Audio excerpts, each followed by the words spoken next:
AITA for kicking out my boyfriend and his entire family, 11 members he brought without warning when I was hosting my birthday party. I only invited my friends and my boyfriend. Hi everyone. I am a 24-year-old woman and this past weekend I hosted a small birthday party at my apartment. I had been planning it for weeks, and I was really looking forward to it. I wanted something low-key, something cozy, just me, a few of my closest friends, some good food, a few games, and a night of laughter and catching up. Nothing fancy, nothing overwhelming, just something that felt like me. Of course, I invited my boyfriend, who is 26. Let's call him Matt. We have been together for about a year and a half, and things have been mostly good. I made it very clear to him when I invited him that it was going to be a small, casual get-together with just my friends. I told him it was not some huge blowout or family event. He said he was excited and looking forward to it, and I was really happy he was going to be there to celebrate with me. Saturday night came, and I had everything set up. My apartment is not big, so I had arranged the seating, put out all the food, lit some candles, set up a little area for board games, and made sure the place was clean and comfortable.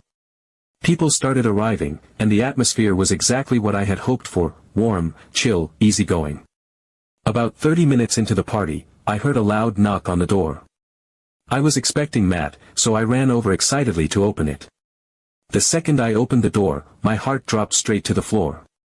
Standing there was Matt, and behind him was a crowd of people. His parents. His 2 sisters. Their boyfriends. His aunt and uncle. 11 extra people in total, none of whom I had invited, none of whom I even knew very well, standing there smiling and holding Tupperware containers, gift bags, and, in some cases, their coats already off like they fully expected to settle in for the night. I must have looked like a deer caught in headlights because Matt just smiled and said something like, "Happy birthday. Look who came to celebrate with you," before stepping inside and motioning for everyone to come in. I was frozen for a second, completely thrown off. His family flooded into my apartment, immediately taking over the space. His mom went straight to my kitchen and started rearranging all the food I had carefully set up. His sisters started pulling extra chairs from my bedroom without asking. His dad was fiddling with my stereo. One of the boyfriends even unplugged my string lights because he thought it made the room too dim. It felt like a tidal wave had hit my tiny home and there was absolutely nothing I could do to stop it. I pulled Matt aside, trying to keep my voice low and calm even though I could feel my cheeks burning. I asked him what was going on, why he had brought his whole family without even telling me. He looked genuinely confused and said something along the lines of, "I thought it would be nice to have them celebrate with you. You said it was going to be casual, and they all love a casual party." I was stunned. I told him that this was my birthday party, that it was meant to be a small gathering with my friends, and that it was completely inappropriate for him to invite a dozen people without asking me. He just shrugged and said, "Well, they're here now, just go with it." I stood there for a moment, feeling like I was going to either scream or cry. But I took a deep breath and decided to try to salvage the evening. For about half an hour, I forced myself to smile. I tried to engage with his family. I tried to ignore the way my friends were huddled awkwardly in a corner, clearly uncomfortable and unsure of what to do. It was obvious they felt like outsiders at my own party, and it broke my heart to see them checking their phones and exchanging glances. Matt's family, on the other hand, acted like they owned the place. They dominated every conversation. They took over the game area I had set up. They loudly talked about family vacations I had never been a part of. They served themselves massive plates of food, ignoring the fact that I had made just enough for my small group. They were not rude exactly, but they were completely oblivious to the fact that they had hijacked an event that was never meant for them. After about 30 minutes, I realized I was not having fun. None of my friends were having fun. This was supposed to be a night for me to feel loved and celebrated, and instead, I felt like a guest at someone else's family reunion. I could feel the anxiety creeping up my throat, making it hard to breathe. I stood up, took another deep breath, and, trying to keep my voice steady, I said, "I want to thank everyone for coming, but the party is over now." There was a moment of stunned silence. I turned to Matt's family and, as politely but firmly as I could, I said, "I really appreciate you coming to celebrate, but this was supposed to be a small party with my friends. I did not plan for this many people. I need you all to leave." His family looked shocked. Some of them started gathering their things slowly, looking uncomfortable. Matt looked absolutely stunned, like he could not believe what I had just done. He tried to argue with me under his breath, asking why I was making a big deal out of it, but I stood my ground. Eventually, they all left. My apartment, which had been filled with noise and chaos just moments before, was suddenly silent. Most of my friends had already slipped out when things started getting weird, so I was left standing there alone, surrounded by half-eaten plates of food, moved furniture, and the heavy, sinking feeling that I had somehow ruined my own birthday. Matt texted me later that night, saying he could not believe how ungrateful I had been and that his family had only wanted to do something nice for me. He said he was embarrassed by how I treated them and that I had made him look bad. I did not respond. Now, a few days later, I keep replaying everything in my head. Part of me feels justified because it was my home, my party, and he completely overstepped. But another part of me wonders if I could have handled it better or if I was too harsh. So I guess I am here to ask, am I the asshole? Update 1. The next morning, I woke up to dozens of angry messages. My phone was vibrating non-stop on my nightstand, and for a few minutes, I just stared at it, half hoping it was all some weird dream. It was not. The first wave of messages came from Matt's sisters. One of them called me a spoiled princess who thinks the world revolves around her, saying I had humiliated their entire family and broken Matt's heart. The other sister chimed in not long after, telling me I was an ungrateful little girl who did not deserve a real family's love and that Matt should be thanking his lucky stars he saw my true colors before it was too late. I had barely processed their words before a massive wall of text arrived from Matt's mother. It was almost the length of a novel. She talked about how family should always come first, how Matt had been raised to understand that celebrations are not just about the individual but about bringing people together, about community and love. She said it was heartbreaking to see someone so young be so selfish and disrespectful, and that she had hoped to welcome me into their family with open arms, but now she realized I clearly lacked the values they held dear. Reading it made me feel like I was suffocating. It did not stop there. Even some of Matt's cousins, people I barely knew, people I had maybe met once in passing, decided they needed to put in their 2 cents. They called me cold and selfish for turning away people who just wanted to love me. One cousin even suggested that I must have been planning to cut Matt off from his family if we ever got married, painting this bizarre picture of me isolating him from everyone who cared about him. The pile-on was relentless and overwhelming. Every time I silenced my phone, more notifications would appear within minutes, each message worse than the last. At first, I was stunned. My stomach was twisted in knots, and for a little while, I really did start second-guessing myself. Was I truly that awful? Was wanting a party with just my friends so unreasonable? I sat there curled up on my couch, rereading everything over and over, trying to figure out where I had gone so wrong. The weight of their anger was crushing, and for a few shaky moments, I honestly thought about sending out an apology just to make it stop. But then, as the minutes stretched into hours and I kept reading their words, something inside me shifted. The more I read, the more I realized how twisted this all was. They were not upset because I had been cruel. They were not hurt because I had done anything malicious. They were acting like I had personally attacked them just by asking for basic respect in my own home. In their minds, my boundaries were an insult. My right to control what happened in my space was seen as arrogance.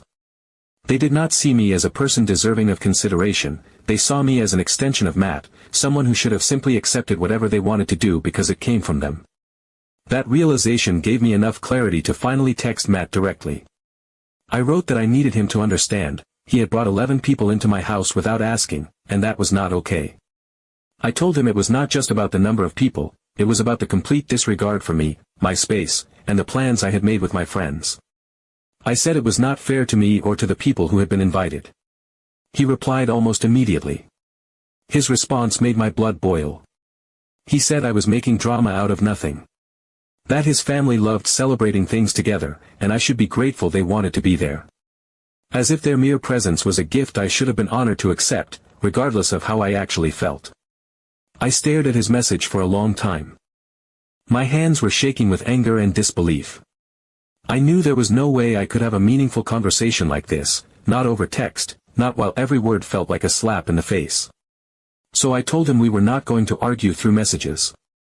If he really cared about making this right, if he really wanted to work through this, then we needed to meet in person and actually talk about it. No yelling, no deflecting, just an honest conversation face to face. There was a long pause before he responded. When he finally did, he said he agreed, and he invited me to come over to his parents' house so we could make peace. I sat there staring at the screen, feeling a mix of relief and dread. Going back into their territory made my skin crawl, but part of me still hoped that maybe, against all odds, this could be a step toward understanding each other. I was nervous but thought maybe this was progress. Update 2. When I arrived at Matt's parents' house, it felt wrong from the very first second I stepped inside. There was this thick, artificial tension hanging in the air, almost like static before a thunderstorm, making the small hairs on the back of my neck stand up. It was the kind of feeling that wraps itself around you immediately, heavy and unshakable, warning you that something was very, very off. The living room looked like it had been staged for a performance I had not been invited to rehearse for. Every single member of Matt's family was packed together, sitting rigidly on the couches and chairs like a jury that had already reached a verdict before I even opened the door. No casual chatting, no laughter, no lightness, just stiff bodies and silent, simmering tension. Their posture alone told me everything I needed to know. Crossed arms, tight mouths, cold stares. Some of them were openly glaring at me like I had personally insulted them, while others gave me brittle, strained smiles that made my skin crawl. The air between us was so thick with judgment I could almost taste it. It was the kind of atmosphere where every movement felt like it might shatter something fragile and dangerous at the same time.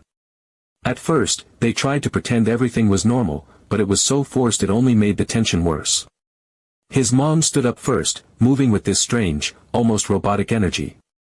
She plastered a too-wide grin onto her face, the kind that never reached her eyes, and said, "Thank you for coming, sweetie," in a sing-song tone that made my stomach twist even tighter. Her voice was dripping with fake warmth, like someone greeting a neighbor they secretly despised. His dad barely moved his body, just flicked his hand stiffly toward the hardest, most upright-looking chair in the room, offering it like a challenge instead of a courtesy. I sat down because I did not know what else to do, my body tense and awkward, hyper-aware of every pair of eyes glued to me. Matt slid into the seat next to mine and gave me a look that was almost comically out of place. It was the look of a kid who had glued something back together with Elmer's and was proudly showing it off to his parents. "See? We are fixing it," his eyes said, completely oblivious to the crackling hostility around us. I forced a tiny, polite smile and tried to focus on breathing evenly. For a few long, agonizing minutes, we went through the motions of awkward small talk, like actors fumbling through a script written in a language none of us spoke fluently.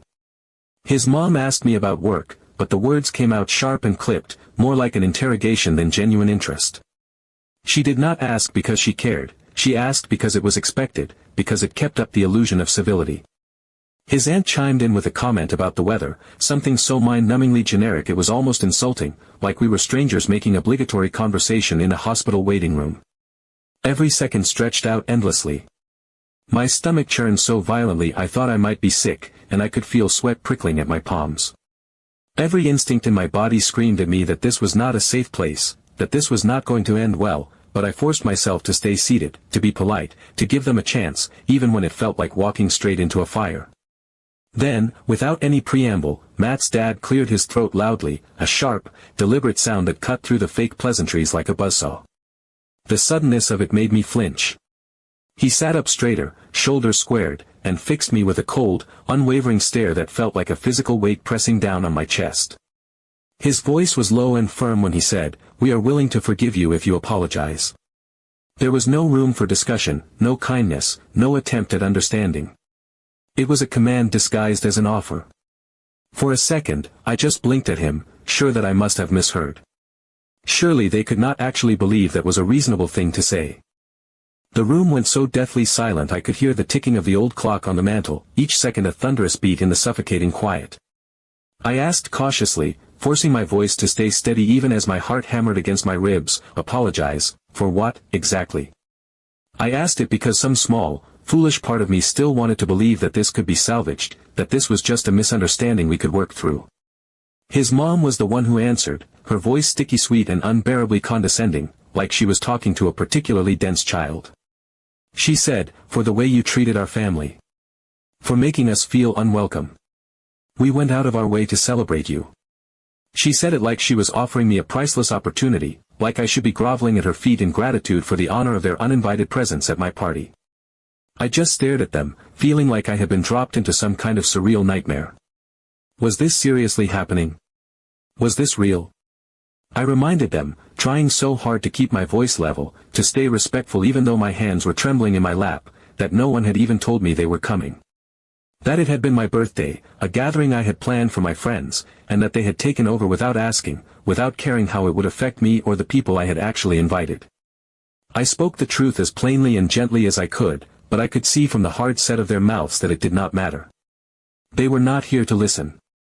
Before I could even finish my sentence, one of Matt's sisters leaned forward aggressively, cutting me off with an exaggerated sigh of exasperation. She looked at me like I was the stupidest person in the world and said, "You are missing the point. Family shows up whether it is convenient or not. That is what love is." She said it with the smug certainty of someone who genuinely believed she had just delivered a mic drop moment, like the mere act of them showing up, uninvited and overwhelming, should have erased any need for consent or consideration.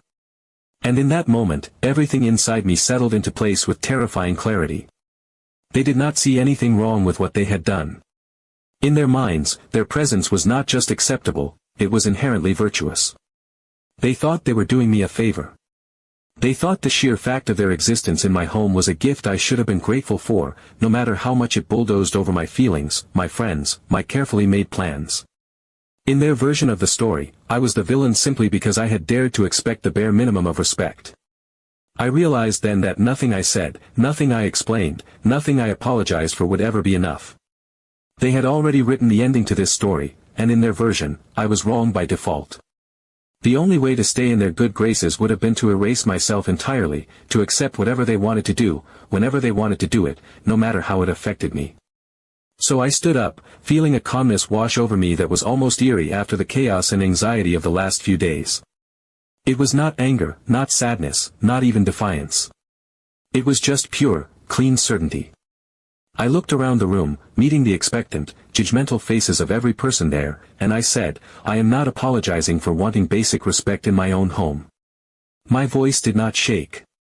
It did not rise. It was steady, measured, final, a line drawn in concrete. Matt's dad immediately pointed toward the door with a sharp, almost theatrical motion and said, "Then you can leave." So I did. I stood a little taller as I turned and walked out of that house. I did not slam the door behind me. I did not cry or look back, searching for some sign of regret or understanding on their faces.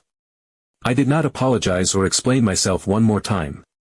I simply left, because there was nothing left to say, nothing left to salvage. And honestly it felt like the right choice. Update 3. The day after getting kicked out of Matt's parents' house, I thought the storm had finally passed. I spent the morning trying to distract myself, cleaning, reading, scrolling through my phone mindlessly, anything to keep from replaying everything in my head for the 1000th time. It was early afternoon when my phone rang, and when I saw Matt's name on the screen, my heart clenched in my chest. I almost did not answer. A big part of me just wanted to be done, to leave everything exactly where it had fallen. But my hand moved before my brain could catch up, and I picked up. From the first word out of his mouth, I could tell his tone was different. Softer. Almost desperate. He was not angry this time. He sounded exhausted, like he had been fighting a battle and was finally realizing he was losing. He said he wanted to meet for coffee, just the two of us. No family involved, no staged interventions, no expectations except to talk. He said he did not want to lose me over what he called a stupid misunderstanding. His voice cracked slightly when he said it, and for a moment, a flicker of the boy I had fallen for shone through the mess. Part of me bristled at the idea of seeing him again. After everything that had happened, after the way I had been treated, sitting down across from him felt like willingly reopening a wound that was finally starting to scab over. But another part of me, the part that hated unfinished endings, the part that wanted closure, the part that still remembered all the good before everything soured, could not say no. So I agreed. We picked a quiet coffee shop downtown, one of those cozy little places with creaky wooden floors and soft music playing low in the background. When I walked in, I spotted him immediately. He was sitting at a corner table, fiddling nervously with a coffee cup, his knee bouncing under the table. He looked tired. More than tired, he looked worn down, like the weight of the last few days had finally caught up to him. I sat down across from him without a word, and for a moment, we just looked at each other. No smiles, no small talk. Just a heavy, fragile silence stretching between us. He jumped in almost immediately, spilling out the words like he was afraid I would stand up and leave before he could get them out. He told me he loved me. He told me he wanted to move past this. That none of this was worth losing each other over. But he said, and he said it with a kind of pleading insistence, that I had to understand where he was coming from. He said, when you date me, you date my family too. We are a package deal. That is just how it is. He said it like it was a fact of life, as unchangeable as gravity or the rising sun. I nodded slowly, choosing my words carefully. I said, I get that. I do not mind being part of a family. I do not mind sharing holidays, or Sunday dinners, or showing up for birthdays. I even want that. But what I am not okay with is being bulldozed and disrespected in my own home.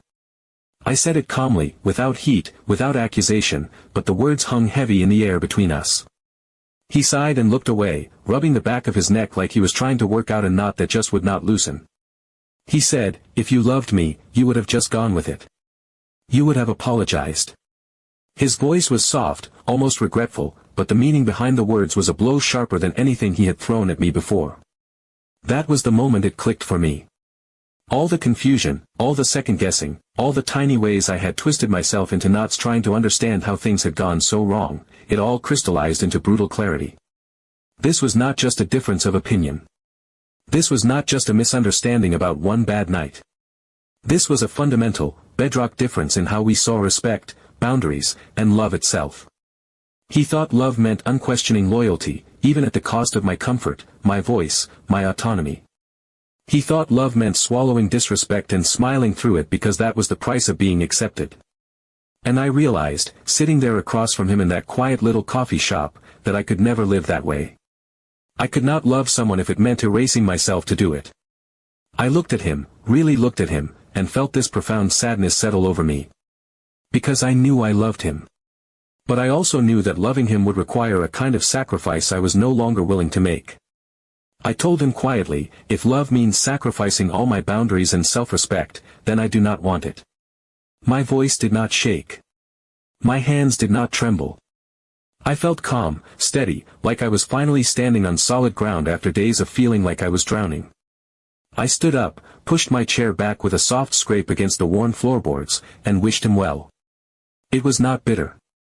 It was not angry. It was just the simple, sad ending of something that was never going to fit the way we had both hoped it would. I walked out of that coffee shop with my head held high, the sunlight sharp and bright against my skin. On the way to my car, I pulled out my phone, scrolled through my contacts, and began methodically blocking his number. Then his sisters. His mom. Every single person who had thought it was their right to tear me down for daring to have boundaries. Every single person who had mistaken control for love. It was not spiteful. It was survival. For the first time in days, I felt free. Not just free from the noise and the anger and the guilt they had tried to bury me under, but free from the slow erosion of myself that had been happening long before that disastrous birthday party. Was it painful? Of course it was. It hurt in a deep, aching way that only comes from losing someone you once saw a future with. But the pain was clean, honest. It was a pain that reminded me of who I was, and who I was never willing to become for anyone. It was a clear, ringing reminder that I would rather be alone than with people who think loving me means controlling me.